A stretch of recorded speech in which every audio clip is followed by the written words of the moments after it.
alegria imensa estarmos hoje aqui. Iremos falar hoje sobre família. A família corporal e a família espiritual. E nós vamos encontrar no Evangelho segundo o Espiritismo, propriamente dito, no capítulo 14 e no item 8, que vai falar sobre o parentesco corporal e o parentesco espiritual. E nós encontramos lá, no item 8, uma parábola de Jesus, extremamente interessante. Jesus se reuniu numa casa com uma grande multidão, porque nós sabemos que Jesus, por onde caminhava, ele arrastava consigo grande multidão. Tamanho o poder de amor e de luz daquele ser crístico que veio habitar a terra. Jesus, então, por onde andava, levava consigo multidões. E Jesus, então, estando naquele local, que era uma casa, então pequena, era uma casa onde ele havia se reunido para falar do seu Evangelho. Não cabia mais ninguém ali, de tamanha a multidão. Até que então chega uma pessoa ali naquele recinto e fala: Senhor, a sua família está lá fora, e o chama. Jesus então calmamente olha para aqueles que estão mais próximos de ti e pergunta: quem são os meus irmãos? Quem é a minha mãe e quem é o meu pai? Suavemente então ele responde: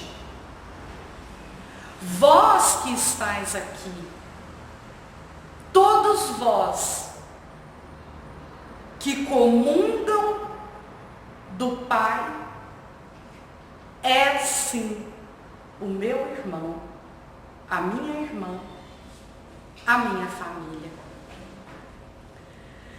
Nós nos reflexionamos então com essas palavras do Cristo.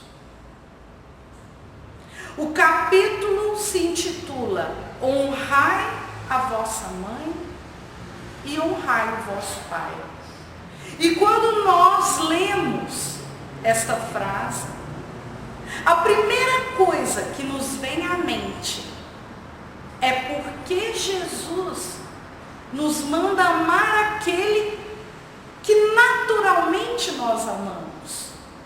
Qual de nós que recebemos o afago do colo materno, que recebemos o nosso primeiro alimento, recebemos o alimento daquela mãezinha querida que nos afaga, que nos gerou ali no seu ventre?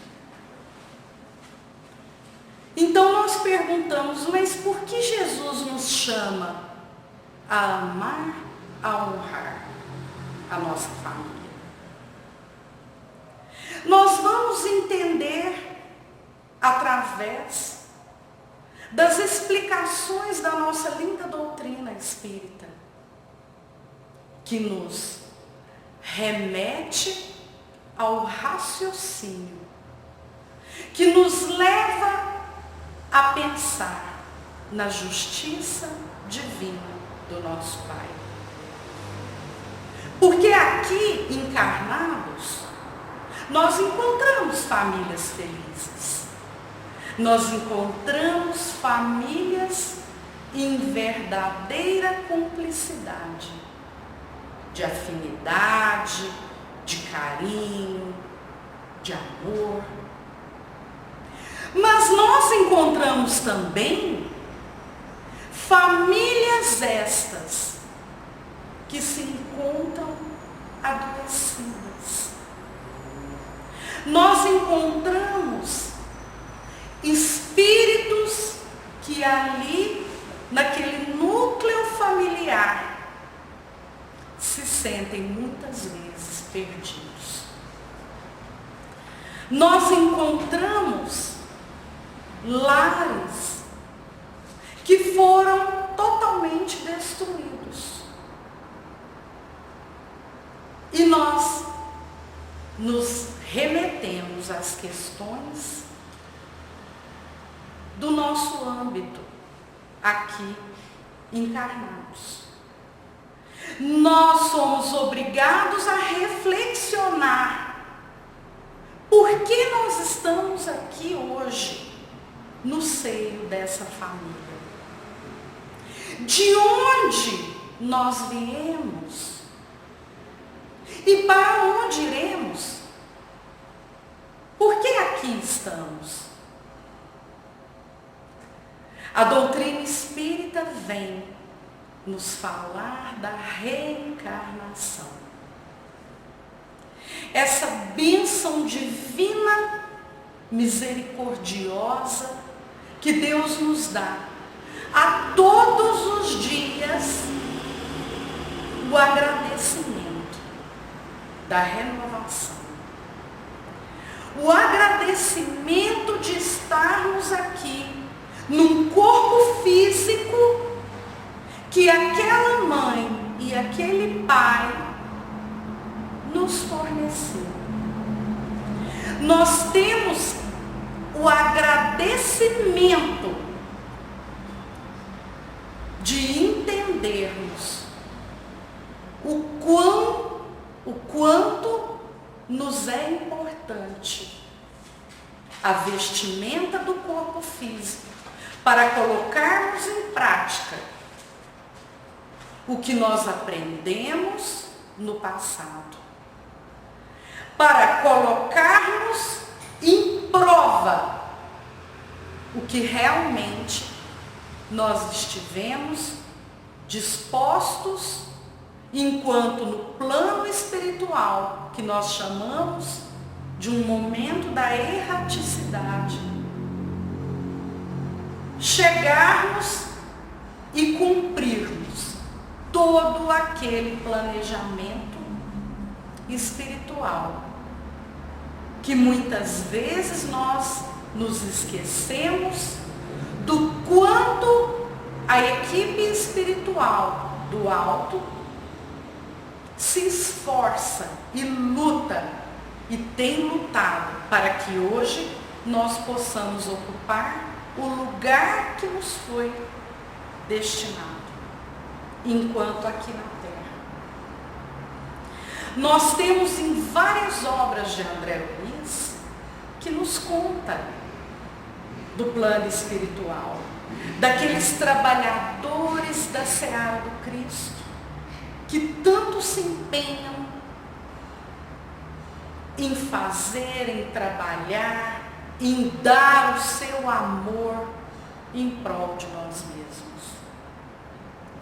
Na obra Mensageiros, os Mensageiros, que é a psicografia de Chico, André Luiz nos conta uma passagem tão linda e tão sublime. Ele vai contar ali naquele capítulo da reencarnação de Segismundo. E naquele capítulo a gente pode observar o quanto Deus é misericordioso quando Ele dá a oportunidade para aquele irmão que tanto sofreu e que tanto errou em vida pregressa, pela qual a sua consciência o culpava, pelo qual a sua consciência exigia dele o reparo. O reparo daquele plantio infeliz. Porque Segismundo, naquela época, ele conheceu então uma linda mulher. Porém, essa mulher já havia contraído núpcias. Era então uma mulher casada. Mas eles então se enamoraram, se apaixonaram. Segismundo, insistente, galanteador, arrebata daquele seio familiar aquela mulher para os seus braços. Então aquele homem, aquele marido, extremamente machucado com aquela causa, com aquela mágoa, aquele ressentimento de ver a sua mulher ali sido levada por outro homem, se desespera. Então causa toda uma situação de ódio, de discórdia, desorientadamente assassinar aquele homem. Tira-lhe a vida física.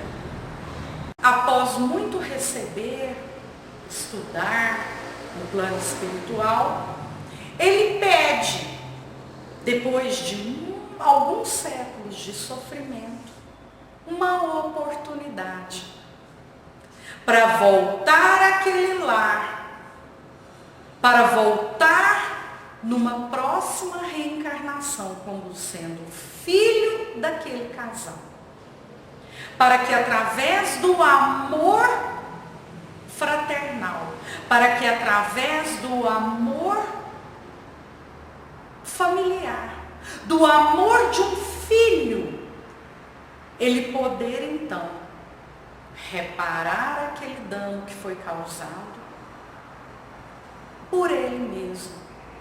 Segismundo então tem aquela oportunidade de exercitar no plano físico da matéria o seu amor, de mostrar que ele se redimira, a oportunidade de reparar danos tão profundos. E é isso que Jesus nos chama a reflexionar sobre a família. Nós aprendemos no Evangelho, capítulo 14, que eu já havia dito, que o corpo precede do corpo, mas o espírito não precede do homem.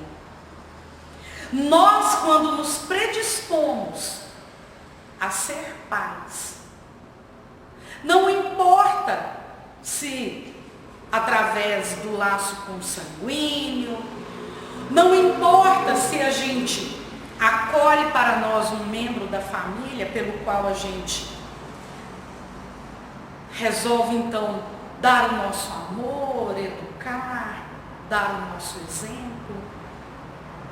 Quando nós nos predispomos, nós temos uma responsabilidade para com a conduta moral daquele espírito que já viveu, que já experienciou e que conserva o seu caráter. Nós temos a oportunidade de moldar aquele espírito através dos nossos exemplos, das nossas condutas. E nós que temos o conhecimento da doutrina espírita, nós sabemos que nós encontramos dentro do nosso laço familiar. Parentes aqueles pelos quais nós temos uma dificuldade imensa de compreender, de acolher, até mesmo de conversar. Quantos de nós nos sentimos melindrados quando alguém ali no nosso teto nos chama a atenção e nos aponta o dedo? Mas se é alguém da casa espírita, alguém do meu trabalho, não, eu vou concordar com ele, eu vou abaixar a cabeça e vou falar, você tem razão, eu errei. Mas se é um membro da família, a gente fica extremamente nervoso, bravo. Olha, não, mas você me fala, quem é você para falar de mim? Porque nós temos ainda muitas arestas para aparar. Se nós somos verdadeiramente espíritas, nós temos que absorver, entender, silenciar. É na família que a gente vai mostrar que a gente entendeu a moral do Cristo. É com os nossos irmãos, é com os nossos semelhantes que a gente vai colocar em prática aquilo que nós nos predispomos a aprender. Nós podemos verificar o quanto ainda nós somos pessoas imperfeitas. Nós nos encontramos aqui hoje, todos numa mesma faixa. Ninguém é melhor do que ninguém, nem pela raça, nem pela etnia, nem pela classe social. Nós somos todos iguais. O que vai diferenciar, o que vai nos tornar cristãos, é a força de vontade pela qual nós empenharemos em transformar em nós mesmos, através da reforma íntima. Tão ouvida e tão escutada em todos os centros espíritas. É a moral do Cristo que nós temos que receber, abrir o nosso coração para deixar entrar os conhecimentos da espiritualidade maior. E muitas vezes nós encarnamos numa família, num núcleo familiar, para levantar aquele que está ao nosso lado. Muitas vezes nós nos encontramos num seio familiar, nós temos irmãos que o nosso pai e a nossa mãe educou do mesmo jeitinho. Falta-nos aquela afinidade, falta-nos aquela amizade que nós encontramos muitas vezes num amigo. E que quando a gente começa a perceber a afinidade que nós temos, aí nós vamos entender a família espiritual. A família do laço espiritual forte. É aquela família que ora por nós. É aquela família que muitas vezes já desencarnou, mas que está preocupado com a nossa conduta. É muitas vezes aquele protetor que nos intui, que sofre por nós. Ou aquele que está ao nosso lado pode ser um que nós tanto prejudicamos. Nós ouvimos Chico contar certa vez, encontrava-se uma senhora já de uma certa idade, mais avançada, muito ansiosa e muito aflita para chegar até ele. Ela então, quando chega, fala: Chico, pelo amor de Deus, me ajuda, eu estou desorientada. Chico então, com aquela calma doce que ele sempre tinha, ouviu pacientemente tudo que ela tinha a dizer. E ele então abre o seu coração e fala: Chico, eu tenho uma filha muito linda. A eduquei com esmero, com amor, pautada ali na responsabilidade. A minha filha é estudiosa, trabalha, é uma companheira. Chico, por favor, ela está apaixonada por um rapaz de uma moral muito duvidosa. Esse rapaz tem vícios. Esse rapaz já teve problema com a polícia. Chico, me ajude.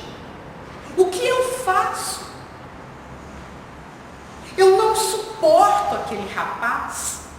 Quando ele entra pela porta da sala, eu já imediatamente saio pela porta da cozinha.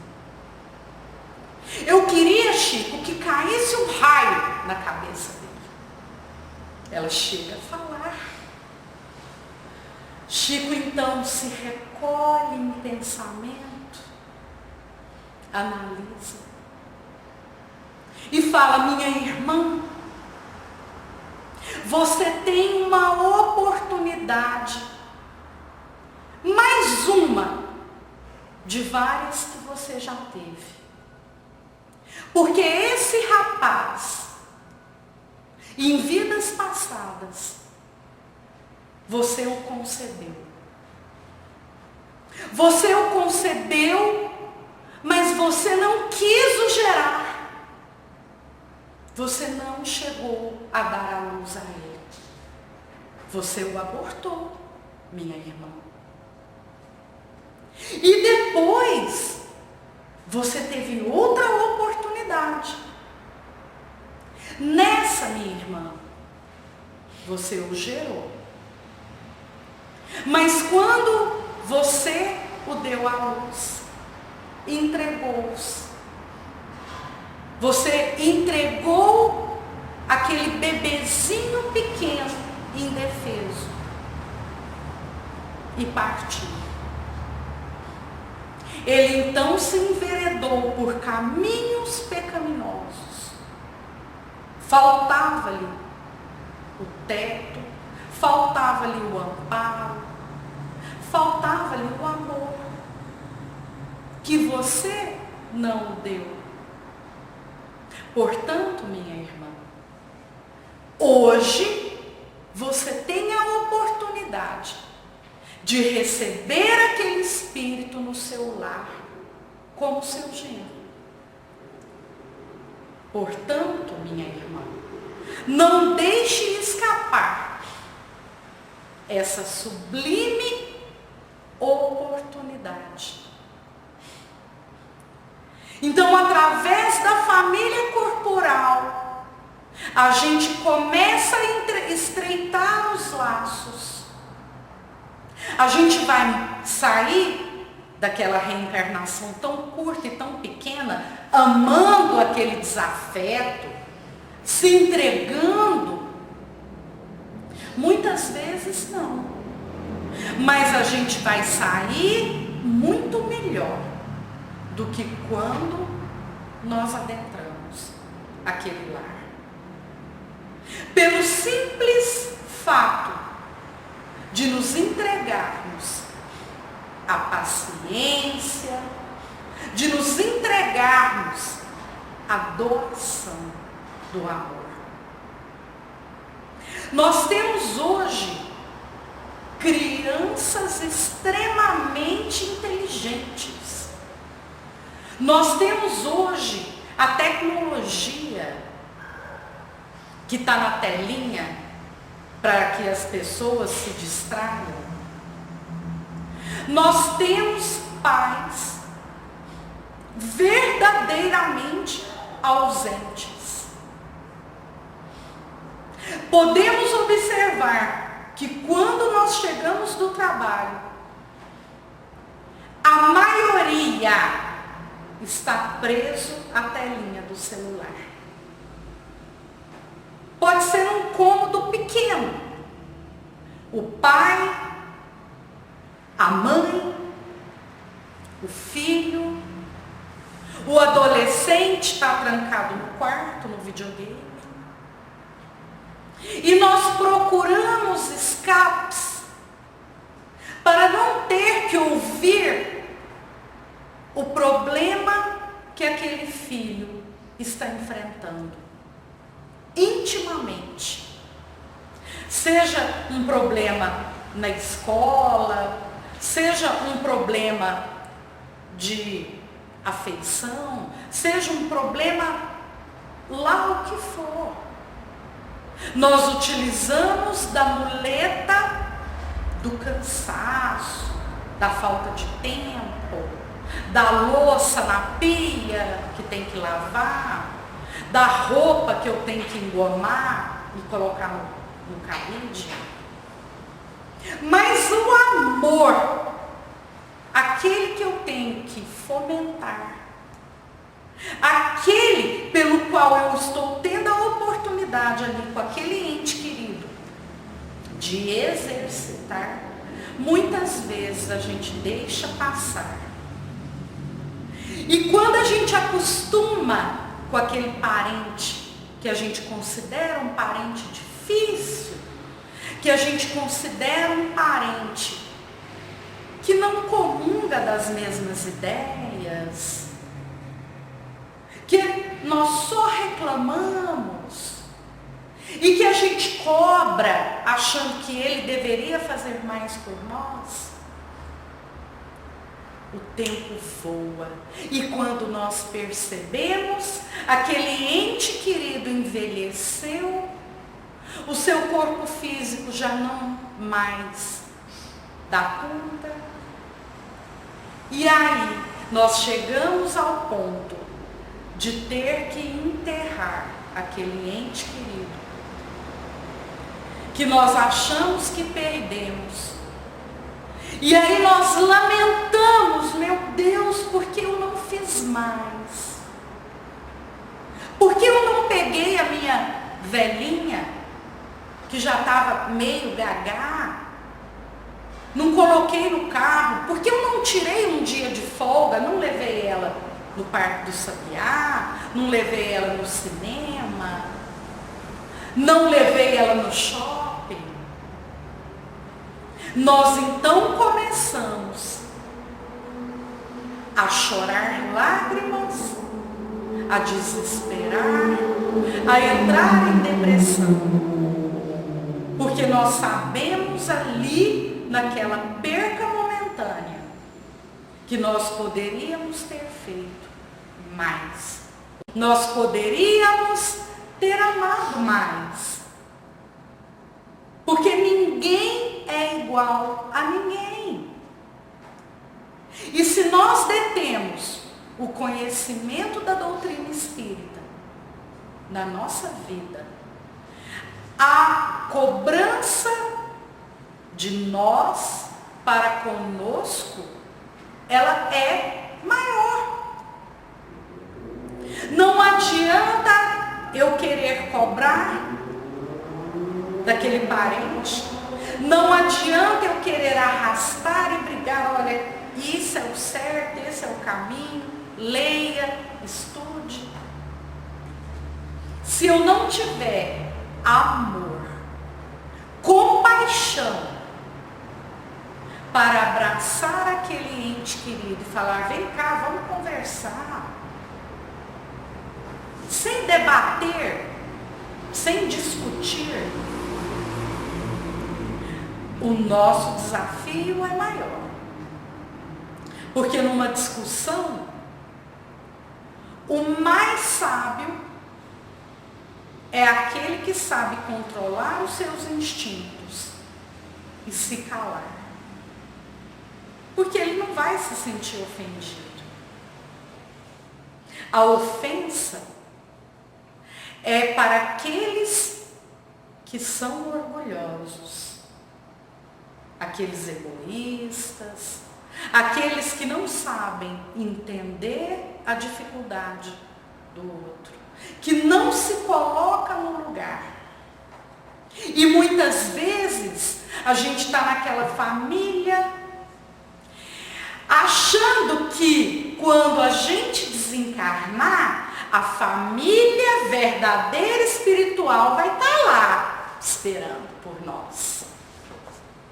Ah, eu estou tranquilo, eu vou na casa espírita, eu estudo, o meu anjo guardião, eu li lá no nosso lar, está todo mundo lá me esperando, a casinha pronta, o aconchego.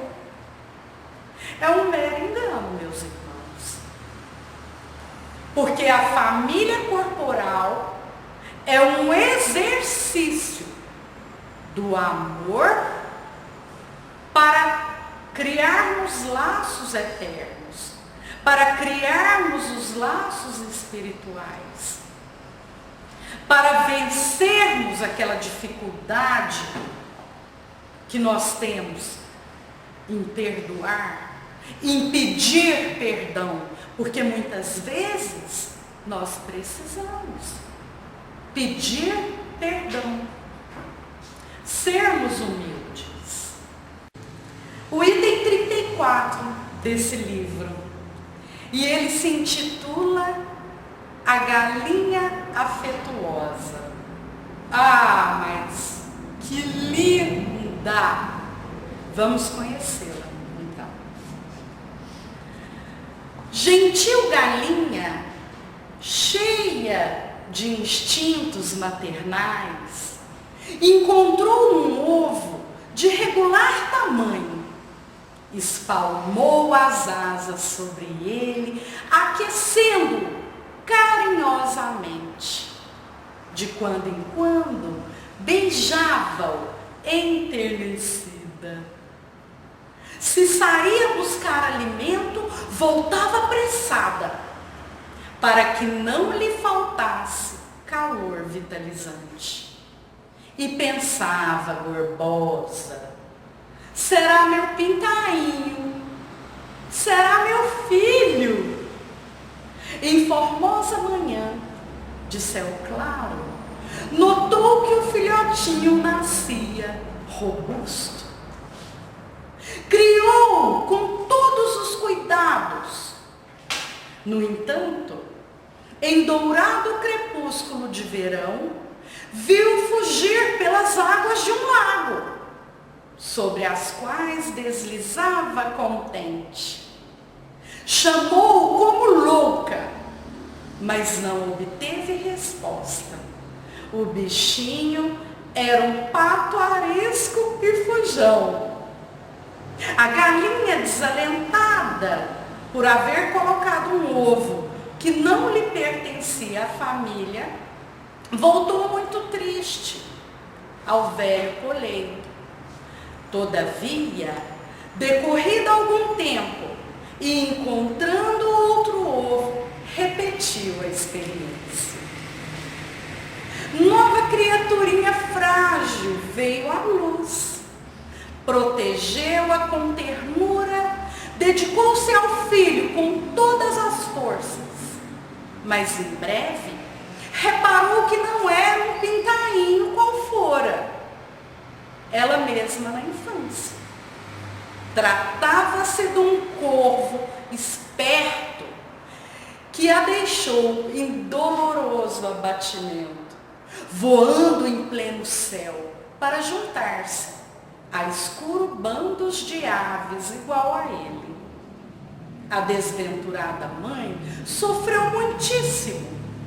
Entretanto, embora resolvida a viver só, foi surpreendida. Certo dia, por outro ovo de delicada feição. Recapitulou as esperanças maternas e chocou. Dentro em pouco, o filhote surgia. A galinha afagou feliz, mas com o transcurso de algumas semanas, observou que o filho já crescido perseguia ratos à sombra. Durante o dia, dava mostras de perturbado e cego. No entanto, se fazendo a treva, exibia olhos cruscrantes que amedrontavam. Em noite mais escura, fugiu para uma torre muito alta e não mais voltou. Era uma coruja nova, sedenta de aventuras. A benegada mãe chorou amargamente, porém, encontrando outro ovo, buscou ampará-lo. Aninhou-se, aqueceu. Vindo 30 dias, veio à luz um corpulento filhote. A galinha ajudou como pôde, mas em breve o filho revelou crescimento descomunal. Passou a mirá-la de alto a baixo, fez-se superior e desconheceu-a. Era um pavãozinho, orgulhoso, que chegou mesmo a maltratá-la. A carinhosa ave, dessa vez, desesperou em definitivo. Saiu do galinheiro gritando e dispunha-se a cair nas águas do rio próximo, em sinal de protesto contra o destino, quando grande galinha, mais velha, a abordou, curiosa, a indagar dos motivos que a segregavam com tamanha dor. A mísera respondeu, historiando o próprio caso. A irmã experiente estampou no olhar linda expressão de complacência e considerou carcarejando. Que isso, amiga? Não desespere. A obra no mundo é de Deus, nosso Pai. Há ovos de gansos, perus, marrecos, andorinhas e até sapos e serpentes. Tanto quanto existem nossos próprios ovos. Continue chocando e ajudando em nome do poder criador. Entretanto, não se prenda a resultados do serviço que pertencem a Ele e não a nós. Mesmo porque a escada para o céu é infinita, não podemos obrigar os outros a serem iguais a nós, mas é possível auxiliar a todos de acordo com as nossas possibilidades, entendeu? A galinha sofredora entendeu o argumento, resignou-se e voltou mais calma ao grande parque avícola a que se filiava. O caminho humano, entende-se, repleto de dramas iguais a estes. Temos filhos, irmãos, parentes diversos, que de modo algum se afinam com as nossas tendências e sentimentos. Trazem consigo inibições e particularidades de outras vidas, que não podemos eliminar de pronto.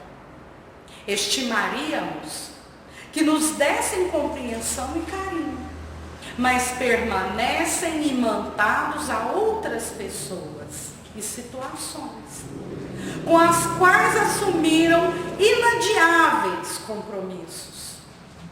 De outras vezes, respiram noutros climas evolutivos. Não nos aflijamos, porém, a cada criatura pertence a claridade ou a sombra, a alegria ou a tristeza, no degrau em que se colocou. Amemos sem egoísmo da posse e sem qualquer propósito de recompensa, convencidos de que Deus fará o resto. Que lindo! É tocante e é emocionante. E é isso que nós temos que exercitar no nosso coração e na nossa alma. Porque ninguém é de ninguém. Nós somos espíritos em evolução. E nós temos a obrigatoriedade de abraçarmos a moral do Cristo e mostrarmos a Ele o quanto nós já aprendemos e o quanto nós ainda temos que aprender.